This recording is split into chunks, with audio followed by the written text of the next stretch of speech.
Hello. Welcome everybody to the second plenary session of our conference. I see that most of the seats have been taken, so we have a small delay.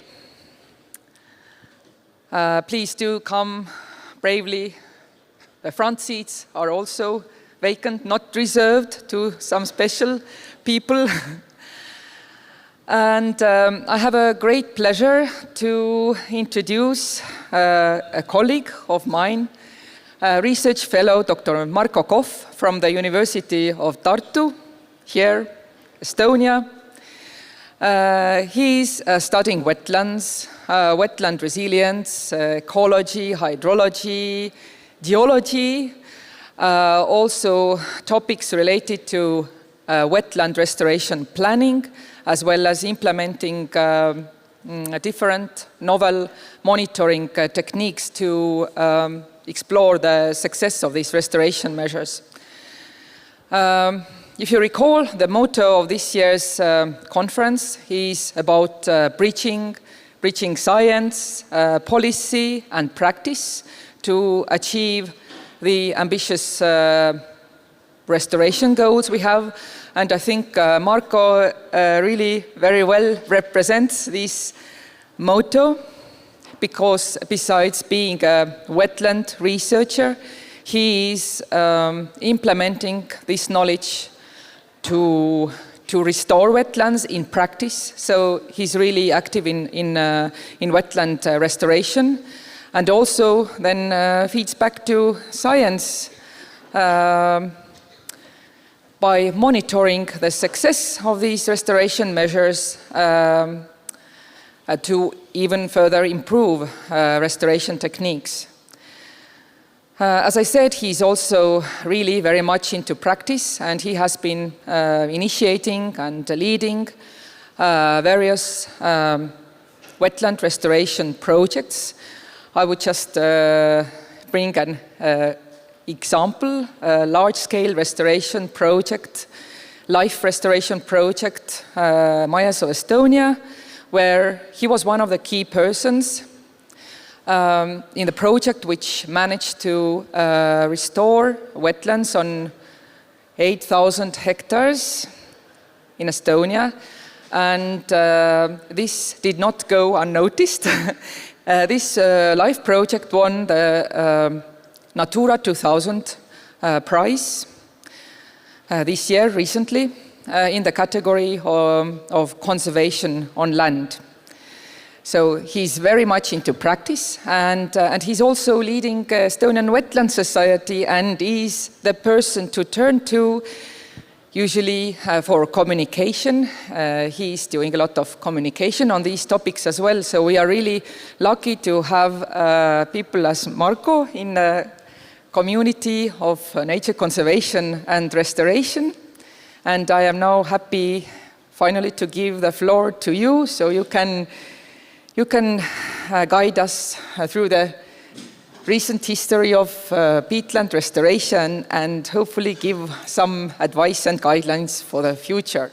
So thank you. The floor is yours. Thank you, Sipe. That was really the best introduction that I have had ever. So thank you. And welcome to Tartu from my side to you. It's really, I'm really happy to see so many people who are interested of restoration of different habitats. And I hope to share my experience that we got from those large-scale projects. So I want to share those my experience with you. And we will look at first as a warm-up. You just came from lunch. We look for Estonian terms. What is peatland in Estonian? And so we need a context, of course.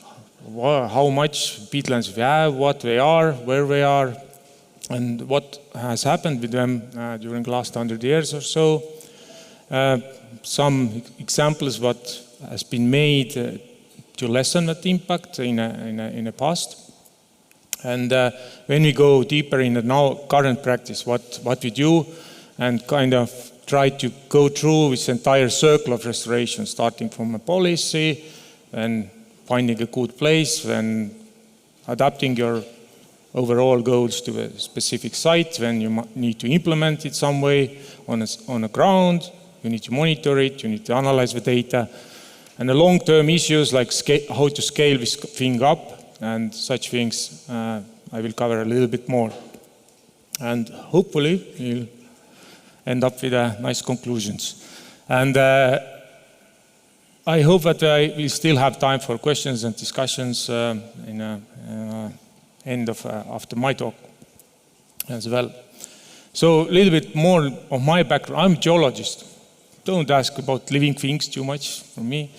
But I worked with hydrogeology. At first I worked in northeastern Estonia where we have oil shale mining, how they impacted through the change of hydrology were wetlands that were protected on that sites.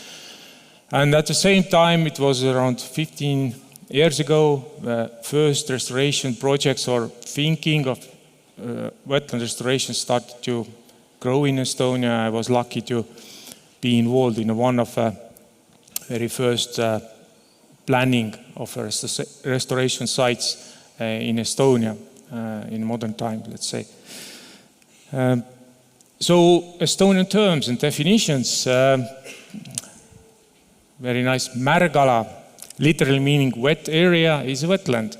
This is relatively new term. It doesn't have very historic background in Estonian language. So we follow basically Ramsar definition in a wider sense. So we have a special type of wetlands, but also there is ongoing peat formation. So peat and the peat thickness must be more than 30 centimeters to be considered saw in Estonian. That is a mire that has ongoing peat formation, and the peat layer must be more than 30 centimeters. Pretty much standard, I would say, in current Europe. And we have turbala, area with peat. Those are peatlands where a peat is present, but the ongoing formation is stopped somewhere. Something happened. But we still see peat on the ground, and the thickness is more than 30 centimeters. Peat itself is turvas in Estonia. This is organic sediment, and we have a definition that it should not contain more mineral matter than 35%. But this definition comes from a geological, like mineral, resource-wise, it is defined in that way. But the peat land mapping was done during the soil mapping. So they didn't exactly follow the same definition. They only looked the thickness of a peat layer. So this is the things with all long-term data sets. The name may be the same, but actually the definition behind it is different. What kind of mires we have? Madalsoo in Estonian is fen, usually groundwater fed. Open fens usually look like that, maybe. Transitional mires and the bogs.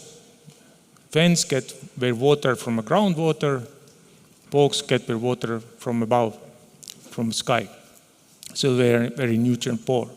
And some common species also that are present in our wetlands.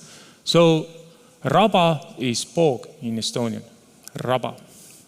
And siirdesoo is a transitional phase between two, usually relatively short in geological timescales. We have a peatland map, the area that has peat. All this colorful thing is peatland. And you see, quite a lot of colorful things. Textbook figure is that we have 22.4% of Estonia covered with peat. So quite a lot.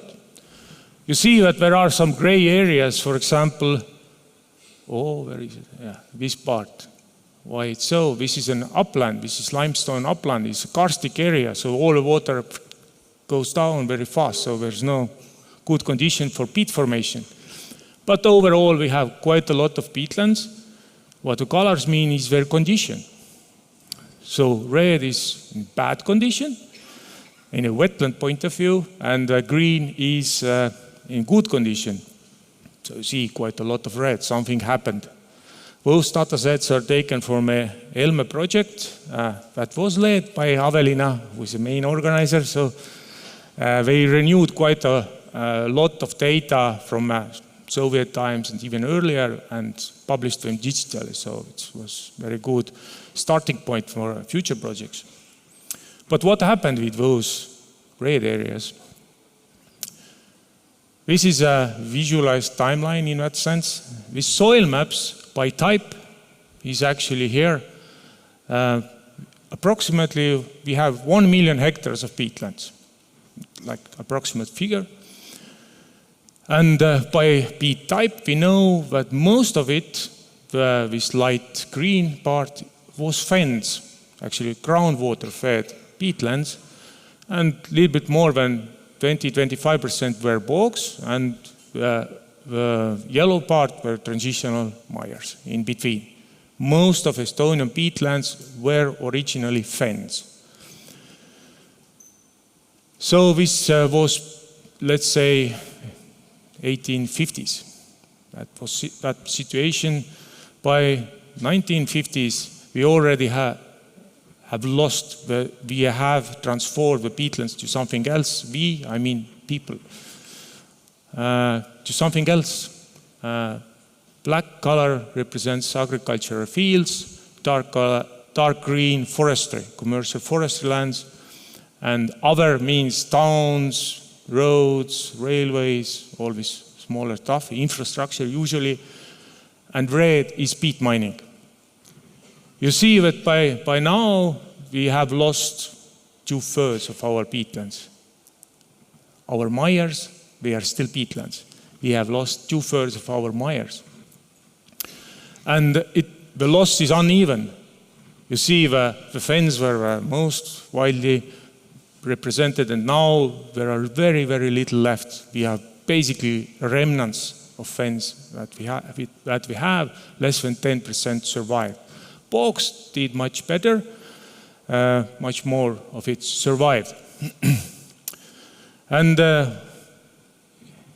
it happened relatively fast. This is really fast. My grandfather lived in this first section, so it's not that far away in time. So how it happened via drainage. Before the Second World War, we had the Estonian Republic, and from the 30s onward, the state was heavily sponsoring and the drainage of peatlands. They were mostly drained for grassland, drained grassland. After Second World War, we were occupied by Soviet Union. Took a little bit time to redirect their war machine to the agricultural machinery, but since the 50s and especially from the 60s, we drained each year approximately 1% of Estonia, each year, from 60s till the 90s. So 30 years, 30% at least. And it was a big industry, a lot of people worked there. And it's important because those people live still on the same places where we aim to do the restoration. You see that nowadays we don't actually build new systems anymore. That's like strictly not true because there are, of course, drainage related with infrastructure mostly, but for larger scales this doesn't exist, but we still renovate the older ones. So still we have a lot of drainage everywhere. So it's very hard to go into the forest that does not have a ditch in Estonia. But the change was very, very fast. People lived in rural areas. Of course, they saw literally how the mayas disappeared behind their houses, their burial places disappeared, the water level changed, the water regime changed, the rivers were straightened and traced, and so on and so on. So more and more people started to ask, is it actually needed that we drain all of the mayas? That was like a paradigm in the 50s that you just must turn everything to agricultural land, for example, or forestry land. And that led to like a kind of anti-movement of this range in that sense, and the scientists went behind it, and from the 70s there were quite many articles published in different journals, and it ended up that in 1981 we had officially established 30 mire protection areas. All of them, only one was fen, others were all bogs. Fens were considered too valuable as a potential agricultural land, so only one survived. That is now the biggest that we have, the best Avaste fen. So this was a huge jump actually in the 80s. Before that, there was only very few areas under protection from a mires, mostly single sites and so on. And the next big jump came when we 20 years ago when we joined the European Union. We have Natura 2000 network, and again, area under protection rised quite fast. So, we can say there is the mires that has remained, most of them are under protection. But if you look at that scale, that 1 million hectares, and put the same scale, you see from the beginning till the end. Yes, we protect them, but those are only remains, and especially regarding the fens. But that's the best that we have. At least we protect them. There was, of course, when you established a new protection area, some people started already thinking about in the 70s how to maybe lessen the impact of drainage on those protected areas, at least. So we built some dams, like single dams, single objects in somewhere, and we still find some remains, but they actually didn't hold. They were too small and just didn't work. Interesting period was in the 70s. From Nigula protected area, people started at first to collect all the cranberry varieties, because berries are the things that common general public kind of links with the wetlands, especially cranberries, because before the sugar and refrigerators, this is the thing that lasted over the winter and you could eat it still in the spring.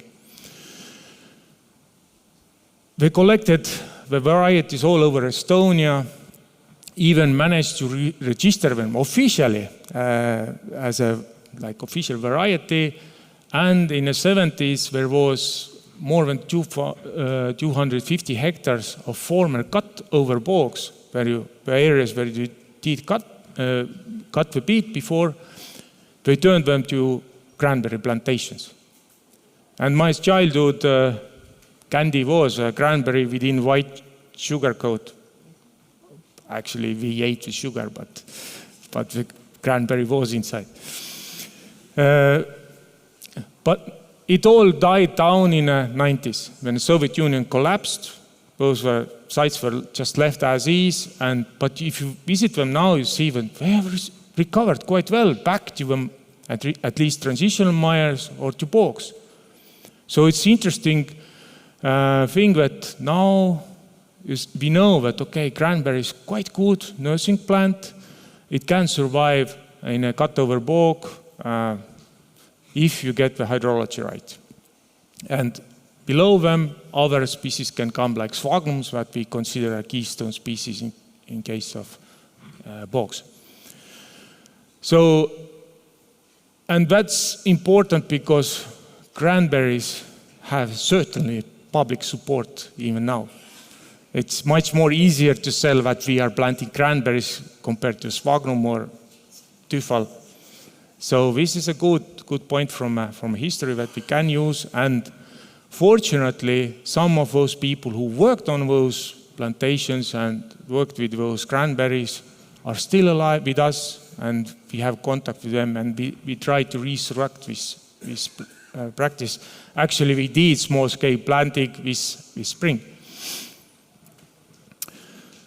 So after joining European Union, we have Natura 2000 with all the priority habitats. Bog is one of them, and some efforts were made to restore them.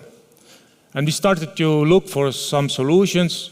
We were scientists, wetland scientists. We didn't know how to block the ditches, so we turned to engineers. It was a bad idea. It didn't work. Because they are used to, you must have very concrete material with concrete properties, very fixed heights and everything like you do in an urban environment. That's their training. And for them, it was very difficult even to understand why we do it. But okay, they could do it if we pay, but they didn't know about the peat and the peatlands actually. So what we learned from those early efforts was that you don't put the dense, rigid structures in the peat. They will sink, they will topple, they require maintenance, they are expensive because you need to transport the material. And the scales that I showed, hundreds of thousands or thousands of hectares, you just cannot scale it up because it's too expensive. And they require maintenance that is also in short supply in a protected areas. So it was good that we didn't got some large projects that we made applications, they were rejected. It was good because we saw that this solution doesn't work. Right now, we went abroad, went to Finland, went to Latvia, went to Sweden, and we learned a lot actually from Finnish colleagues because they were done the same things like 20 years earlier than us. And we learned that you need this kind of local soil dams, like peat dams. They work very well. There are some things that you need to consider if you plan with them, but they have like good properties. For example, they self-strengthen. You get the same vegetation on top of a peat dam that are in surroundings. So you have a plants that protect the dam. You actually, some of you were together with me on one restoration area, and I bet most of the people didn't notice that we passed the dam actually, because it looked quite same as surroundings. It has its negative things as well. It's very, very variable. That's why engineers usually want to take it out. We don't want to use it as material to build something. Prone to subsidence, prone to erosion. Peat dams don't last if the water flows over it. You will lose it within days.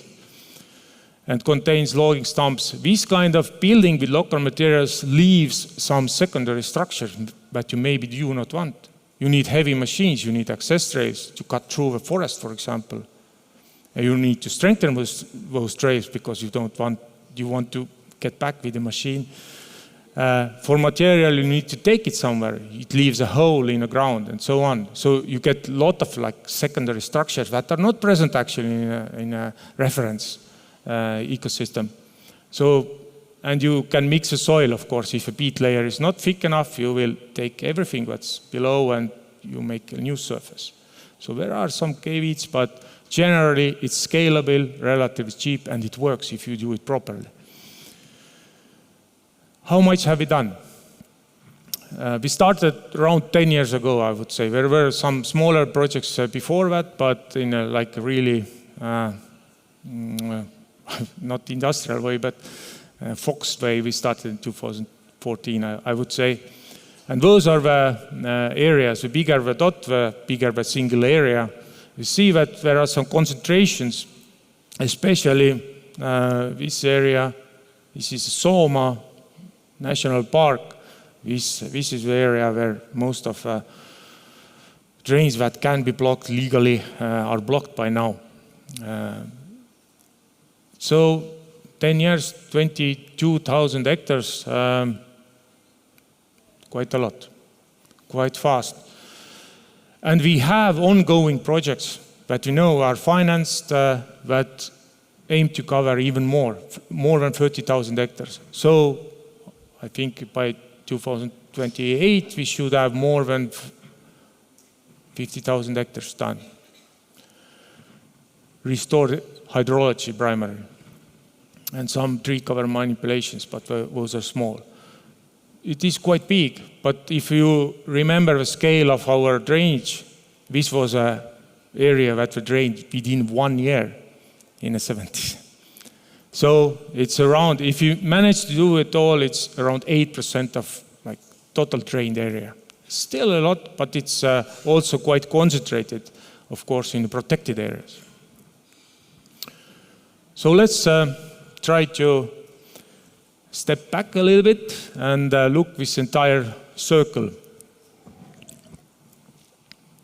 starting with the policy.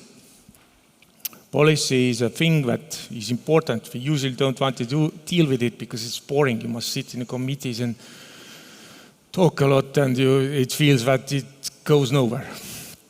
I know. But it says what you must do. Somebody gets some idea, you must do this, it gives timelines. It usually also says at some level who has to do it and where the money comes from. When the next step is, okay, we have a policy, we must do it, now where actually? Where? There are a lot of areas, where exactly and how exactly? What is the method? How to implement it?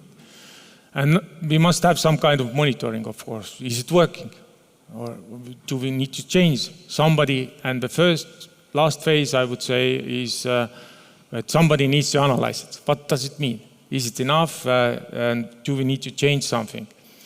What is, of course, important at this is actually two-way, of course. The policymakers must know what is possible to implement. There is no point to make a policy that you cannot do. Or actually the analyzers, let's say scientists, must kind of predict what the policy would be, because they know that, okay, this is a good point for application. We make an experiment, small scale, because we predict what the policy, the next parts will be. So it is two-way, it feeds in both and moves in both ways.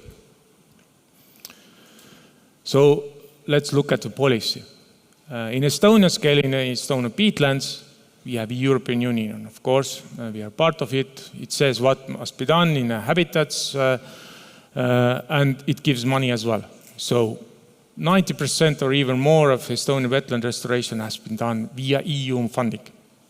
Life projects and cohesive fund and so on. When, okay, we have a policy now, we must decide where to do it in a state level. And fortunately, we have actually a statewide management plan for protected mires that has a list of priority locations that we should restore. So we have some kind of a general idea what is the most important areas.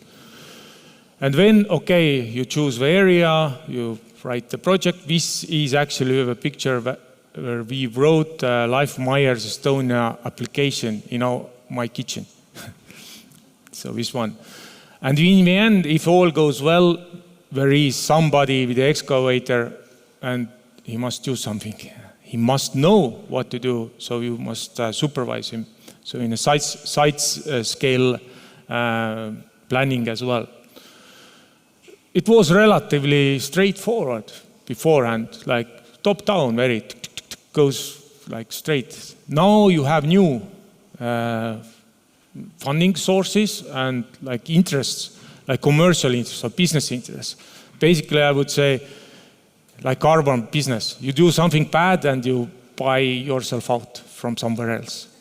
And they do not work so much through the European Union. They come directly to the Estonian state to ask, oh, we have money, can you give us an area where you can restore? And even better, can you monitor it for us for free? Why not? And of course, in some cases, they have some specific areas that they know already that we aim to that. And then we have a new infrastructure. Now it's quite common if you destroy a wetland in Estonia, when you must restore something for return. So this is quite different. Larger infrastructure projects, of course, ask the state where it is, but they prefer the areas that are close to them. So you make a huge military shooting range when they try to restore close by. So they are interested in more of these like specific areas. And the new group that I like the most is the local communities. Because now we have in Estonia at least some cases when people want their own bog in a good condition, and they are willing to put their own money and time to get it. And they are, of course, very much interested of where some very specific area, very specific place where people are used to it. Because how they use it is recreation, basically, you can say in that way, in that sense. That means that now we have other players and our interests are all mingled together. It is not only necessarily in a Natura 2000 habitats, there are different ones. And their interests are contradictory in some places. So we need some kind of multifunctional restoration planning, actually. When we take account, of course, your project says that you must use as a primary focus, but you know that within it is actually other things that you must also do. To win public support, for example, you need to build a trail somewhere or something like that. So a lot of different interests are coming in, and Estonian state sells Myers quite heavily as our sign. That was actually interesting. 100 years ago, there was a special, when you made a farm survey, there was a value of your land, good land, bad land, so on. There was a special last row, worthless land. Those were wetlands. Especially bogs or transitional Myers. 100 years later, 2018, we had our 100th birthday, and our biggest national newspaper did an online survey. What is the sign or mark of Estonia? There was a singing festival, Estonian flag, famous composers, but the bog won. Bog was chosen as a mark of Estonia. Can you imagine? Within 100 years, the worthless lands turned to a sign of our state.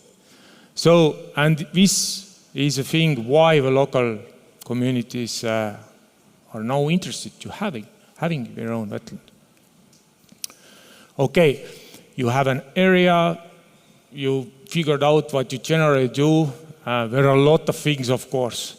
In the areas, you generally cannot go back in some past setting in that sense, because everything in surroundings has changed. You have roads, you have protected species in your area, and other technical, natural, bureaucratic constraints, basically. And you must, of course, tune your restoration plan to this specific setting in that specific area. The hardest ones are these worldview constraints. Let's say the same people who dig the ditches are still living in that neighborhoods, or their fathers, or those who built them. And they are very hard to convince that you close the ditches. So those are the most difficult ones, but others can be solved with careful planning and working with other groups as well. What changed Estonian peatland restoration was this thing. We know in wetlands, water is a thing that is the first thing. Hydrology, fixing the hydrology, giving the water back to landscape is a primary thing. For that, we must know how it moves. We know in the case of bog that it comes from the sky, we cannot influence it much actually, but we can influence quite a lot where it flows. That's why we built the ditches. Now we want to close the ditches. So at first you do hydrologic routing model, how the water moves currently. And you can verify it on the ground, and you must do it, because if you have it working like you see on the ground, then you can start to manipulate your digital elevation model, adding digitally adding the dams and the blocking of those artificial flow paths. And you will see how the flow paths go back to a more natural state. Not original, but more natural. And this is, of course, a thing that interests you, because you want to know where the water goes, what you must do to get water on those areas where you need it. And the others will ask you, and the most common question is, how do you know you don't flood my forest? Okay, I can visualize it. And this works. And of course, if you have some outward influence, then you can model also, okay, what I must do to just block this flow on that specific spot, for example, or something like that. This is technically quite easy to do, works well, but it requires very high quality digital terrain models from LiDAR data. Fortunately, in Estonia, we have it from Estonian Land Board is good at it, and it makes it for free. So in this particular case, where there was a ditch, the colorful spots are dams, and there was a question, can we actually make another one here? But there was a private property up here. And by the modeling, we saw, no, we cannot do it, because otherwise we will get the water in that property, and we know that the owners do not agree with us. So we cannot make this one dam we couldn't make. So the restoration plans actually take a lot of time. This is Waterlands restoration area, current project that we have. Some of our Waterlands people are also here. And Estonia has Waterland action sites, where we actually, this site, we have excavators right now on a site, closing ditches. But there are a lot of things in a relatively small area. We have town right behind our area, so it was actively used. We wanted to actually use it to build a trail with orange mark. So at the same time, legally it was outside protected area, so it's commercial forestry land. Meaning that we could rise areas where forest is already present, we could rise it only so much that we get wetland forest. And that's okay. Wetlands can be forested too. At the same time, we had other places like those that recovery has been quite good by itself, so we wanted to keep it open wetland for birds, for example, and so on. So a lot of those same things here are actually on a map finally. And now right now it's been implemented. Okay, implementation is actually quite interesting how you actually manage it. And there are two contradictory ways in a way. You have a central one, basically some state institution is one who implements. And it has its good points because we have standard workflows, we have experienced people, and so on and so on. It has some problems as well in red. It's relatively rigid because they don't want to go outside of it, or they cannot go outside of it. The land that is dedicated for this institution, for example, like outside of protected areas or something like that. There is the standard workflows can backfire as well because it can quickly become like one sewage everywhere. We just put it there. We don't actually look very much what's on the ground, or we don't engage too much with the locals because we know what to do. In other ways, we have NGOs, universities with their own ideas, new ideas, flexible. They can have some kind of wider approach. We can add art, some totally different things that are like side projects, but can help really with the public engagement. So, but the problem, I think, the biggest problem is that project ends, people leave, and data evaporates. Nobody knows what was happening, what was done. So in the long term, it's a real problem in that approach. Fortunately, there is a middle way as well, and that seems quite good. But there is, of course, within you have power struggles between the partners, especially who got the final say if you have these agreements. But the biggest problem is with timing and funding misalignment. One operates in a project-based, other has time forever almost. So this makes friction. Where we are in Estonia, fortunately, I would say we are quite in a combined one, because Estonian wetland restoration is channeled through a state forest management center, that is a state institution, So we know where something has been done, and that's very, very good. And it's a little bit maybe towards central, but generally we have a good input from universities or NGOs, most important being Estonian Fund for Nature. So that's where we are. If you build in the right positions, in the right way, even small things can have a large influence. Single dam, manually done, you can see the effect if you do your preparatory work correctly. You can go and must go very big in sometimes. The longest dam that we have is here. It's more than 500 meters to get the water outside of subsidence area around the ditch. Or broken dams are really special because those are the things that you really must document to not have them actually. So those happen as well. In average, we have seen that around 3 to 5% of dams need some fixing in a year or two. First 2 years are critical. So it's on average. Okay. Monitoring. You need to monitor. You built your dam. Now what? You're quite used to this kind of pictures. Oh, nice integrated schemes. We have water monitoring, plant monitoring, drone monitoring, birds, amphibians, and so on. It looks quite good. This is from Life Myers Estonia. You can visit that site tomorrow, I think.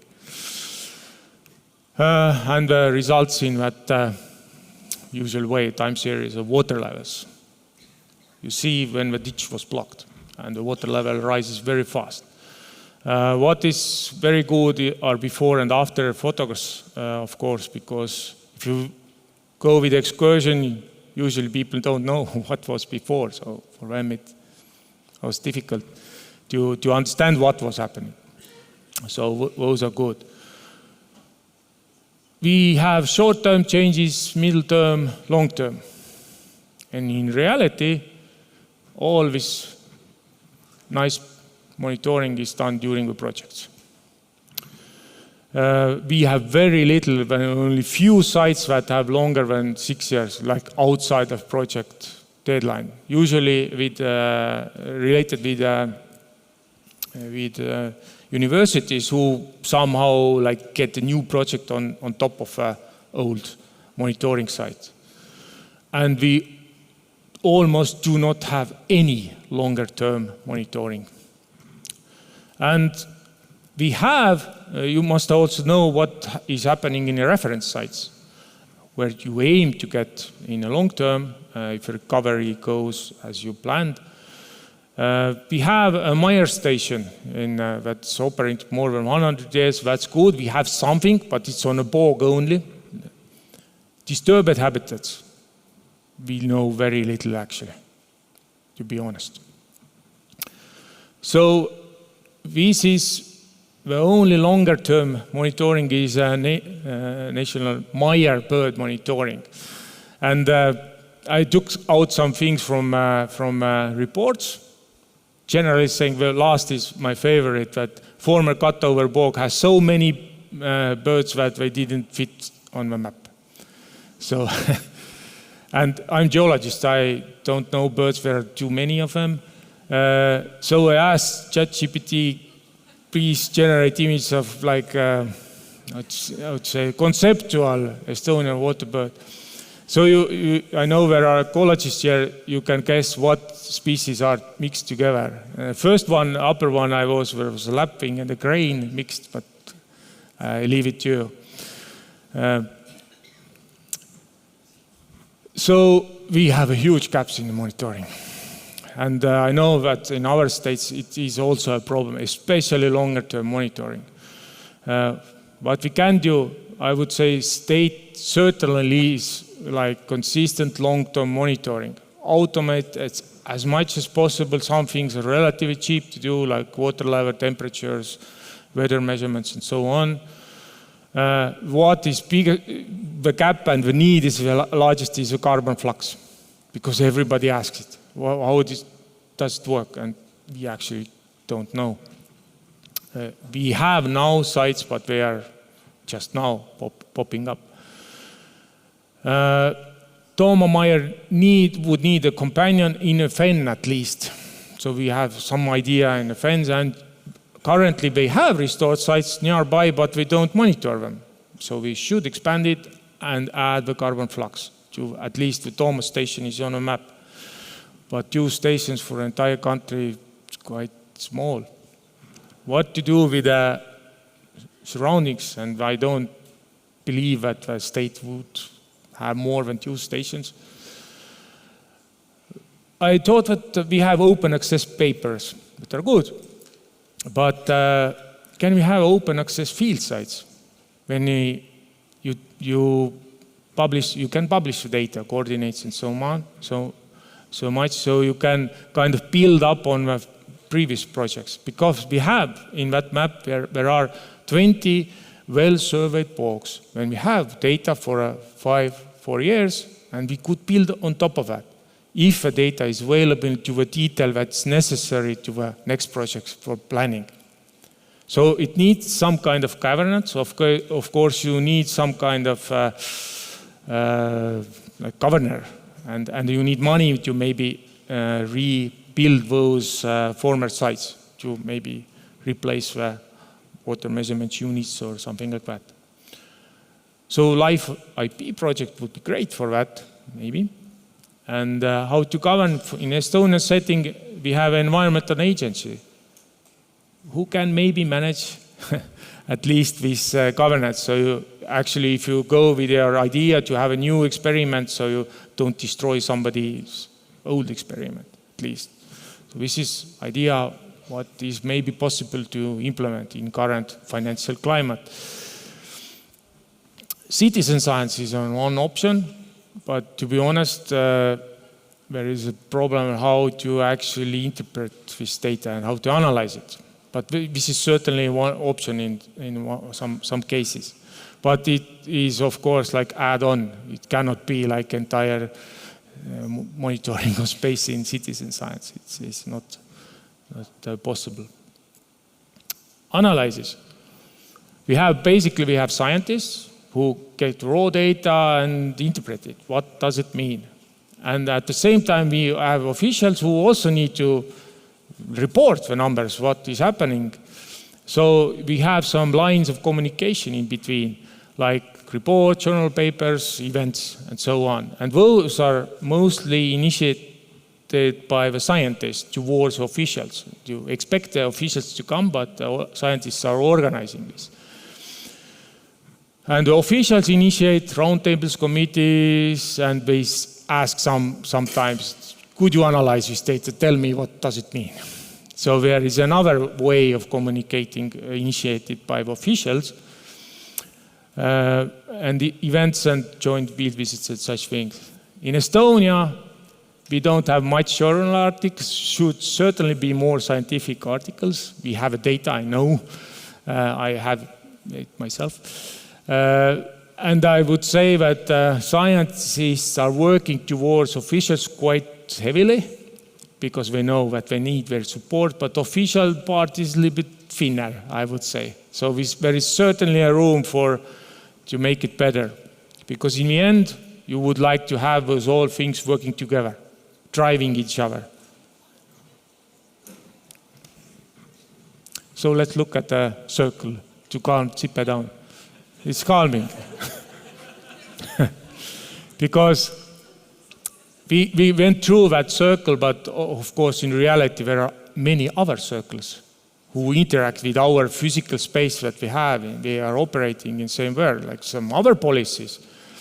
And it leads to that. You arguing what policy and what circle works best. The scalability is an interesting problem. We had this relative good workflow actually for protected areas. This is that side of that figure. But everything with restoration like flows through the mostly state-owned protected areas. And what will happen when we have a change of policy? Restoration law directs to agricultural land, which is different. There is no protection So nature doesn't have so much hard rights like this darker green, and the humans have more and more if you go to the urban settlements. So this is totally new workflow in that sense. And the problem in Estonia in that case is that we do not have those small-scale experiments. We cannot have good data, good small sites that you show, okay, this works. And of course, to scale up in such tempo that is necessary, we don't have people who know what to do. Conclusions. We have sped up very fast, actually. 10 years and tens of thousands of hectares. This is good. But it is relatively narrow, actually. And it is almost all is in a protected land, and all has been so far in state land. And little bit is happening in municipalities. As I said, our capital started to works in their own bog, Pääsküla bog. But the biggest problem in Estonia is lack of this long-term monitoring. And this will bite because more and more people will start to ask, how do you know? And I say, I think it is so, but do you have hard data? Okay, let's go to Finland and take care of that. And this problem, of course, grows. The area is growing. Other groups are taking notes, like forestry groups, agriculture groups. They are well-funded, well-organized lobby groups. If you don't have a hard data backing you, you will fail. And this is a problem. You must start really, it grows by the year.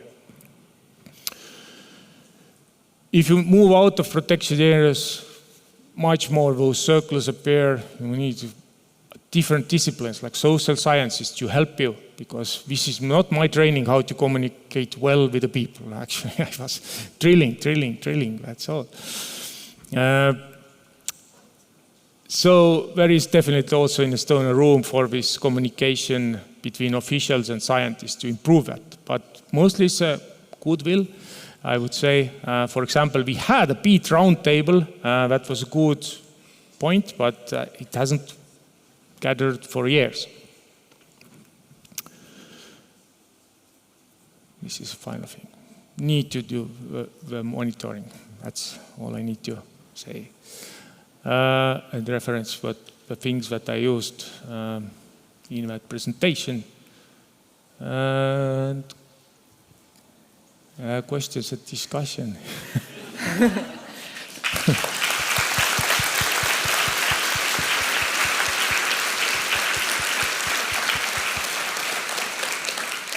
Thank you, Marko. I hope you will be around, yes, for longer discussions, but maybe we will have just one quick question.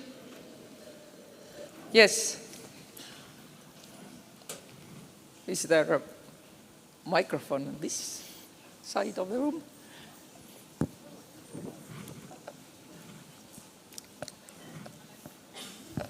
Okay. It's too long. Thank you, Marko, for the very nice presentation with plenty of practical experience. What I wanted to ask you is, you have shown that the circle of monitoring and learning is decoupled from the individual restoration projects. And I guess you are arguing that what you need is long-term monitoring that is already embedded in the restoration project, because the monitoring has to relate to the objectives to be able to allow for an evaluation and refinement. Exactly. And there is this second level of analysis, which is for scaling and policy that then can compare different sites. But basically, I think what we need in the new restoration law, and I wanted to see your opinion, is that a percentage of the project has to be allocated for this long-term cycle of monitoring, learning, and refinement. That would be great if you can put it in that way. We have this short-time monitoring is actually the most developed in Estonia, because we visit the sites often in the first 2 years to see the physical things, are they still standing, basically. But the long-term monitoring, how to dive in with project money, this is, I don't know, I really say so. But it's actually a pity when we really said we have tens of millions poured into the peatlands already, but we cannot find this 100,000 euros to build up this monitoring. And this, we know already that it will bite us back and it will be more expensive later. Thank you. We have a little something for you. And I want to, before you leave, quickly to the sessions, that Marko will demonstrate monitoring techniques and on you. So there will be a group photo, a drone photo at 6:30. So we will gather in front of the building at 6:30, and you will see Marko doing monitoring, so with a drone. So be there. I will do my best.